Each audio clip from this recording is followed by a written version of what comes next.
All right, you guys hear me talk about life insurance like all the time, and hopefully you have it and you're good to go, but maybe you're one of the 40% of Americans that do not have life insurance. So today, let's just dive a little deeper into what is life insurance, what kind should you have, who needs it, who doesn't, because all of those questions can get very, very confusing. So on a very simple definition, life insurance is a pile of money that you have, and when you die, that pile of money goes to the people that you want it to go to.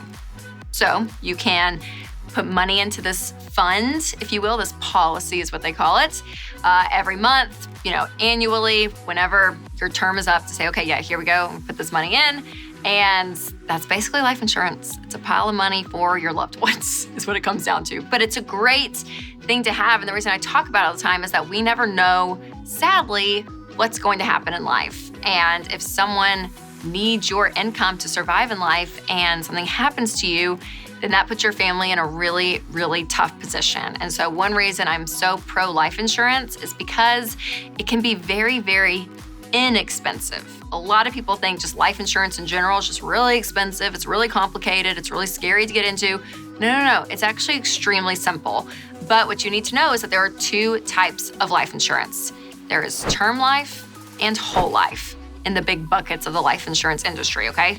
Well, term life means that you have it for a term of your life. So you could have a 20-year policy, a 30-year policy, but it depends on what term you pick. And again, it runs out. And then if it runs out and you still need it, you can reapply for life insurance and get more. But term is there just for a short term of your life. Get it? Mm-hmm. And this is the really, really inexpensive kind. So really, if you are relatively healthy, you can probably get a really good rate because again, you're paying for a term policy and that's about it. So it can be very, very inexpensive. Now, whole life, or you may hear words like universal life, there's a lot of different phrases around it. But what whole life is it gives you life insurance, but there's also an investment attached to it. There's like a savings account. So money goes into the savings account, grows at a very, very small rate of return, small percentages, okay? Almost like a savings account, like not a lot. So you're not getting a lot of rate of return. And then what happens is that people say you can use that investment, that savings account, but when you die, the insurance company keeps that savings account. So remember this rule of thumb, people. Your investments and your insurance should be separate. Never have them together because number one, I don't want you to have insurance for your whole life. Eventually, I want you to get to a point where you're self-insured. We'll talk about that in a second. So you don't need whole life in general. It's more expensive. And this savings account that you're getting with it, you could invest that money and have, 8 times as much money at the end of your life than what's sitting in that little account, okay? So it's not worth having it all together. It's really not. And in fact, a lot of people say in the financial world that this is one of the worst financial products on the planet is whole life insurance. So again, stick with term. That's one reason that I love Zander Insurance because I've said it before, but it's true. They go and they shop all different insurance companies to get you the best rate possible for term insurance. So you're not sitting there trying to figure out, okay, is this kind of scammy? Is this not? Whole life, I don't want that, I want this. Zander doesn't do any of that. They just give you term life options.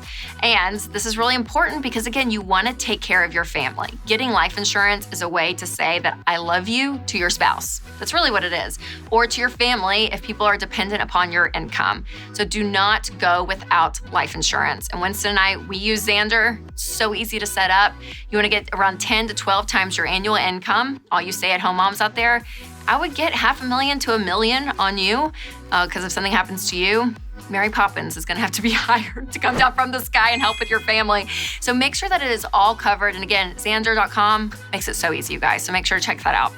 Now, if you are someone that has people dependent upon your income, we've been saying this, but if you have a spouse, if you have family, maybe you're taking care of other family or friends or your parents, like whatever the situation is, if something happens to you and your income is gone, does your income need to be replaced by someone? If the answer is yes, then you need life insurance.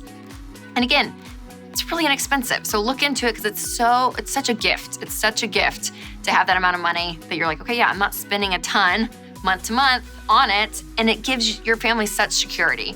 Now, when you don't need life insurance is if no one is dependent upon your income.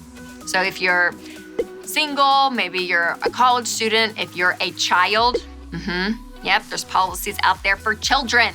No. I was thinking, unless Mary Kate and Ashley Olsen are your kids, you might be dependent upon their income. But other than that, children do not need life insurance. No. So again, if there's no one dependent upon your income, you don't need life insurance. Or if you are self-insured, meaning if something happens to you, but you got your house paid off, millions of dollars in your 401k and Roth IRA, and something happens and everyone's gonna be fine around you financially, then you're good to go. You don't need it. And hopefully that's my goal for all of you guys to get to that point where you're self-insured. That's the baby steps, right? Getting out of debt, having an emergency fund, funding retirement, kids are taken care of for college, paying off the house. You're setting your family up to get to baby step 7, where you basically live like no one else and you give a lot of money away. So when you're at that point, a lot of people drop their life insurance policies. I laugh at my parents because my dad still has life insurance. This is not like a bragging statement about the Ramseys or Dave, but he doesn't really need it. He's fine. Mom's gonna be taken care of. All of us kids, we're self-sufficient out on our own. But we say it's SWI. Sharon wants it. So Dad still carries some life insurance on him just in case. So if you have a spouse and they're like, I just really wanna make sure everything's fine, I'd love a little bit of life insurance on you, you should either be very scared for your life, or maybe they're just really wise and they just want that extra security, which is not bad, because again, it's so inexpensive at that point, you can just give it to them, it's fine. But really understanding the impact of what life insurance does, again, takes care of your family, is so huge. So go to Zander.com to check out how much you can pay for term life, because, well, it's not that expensive.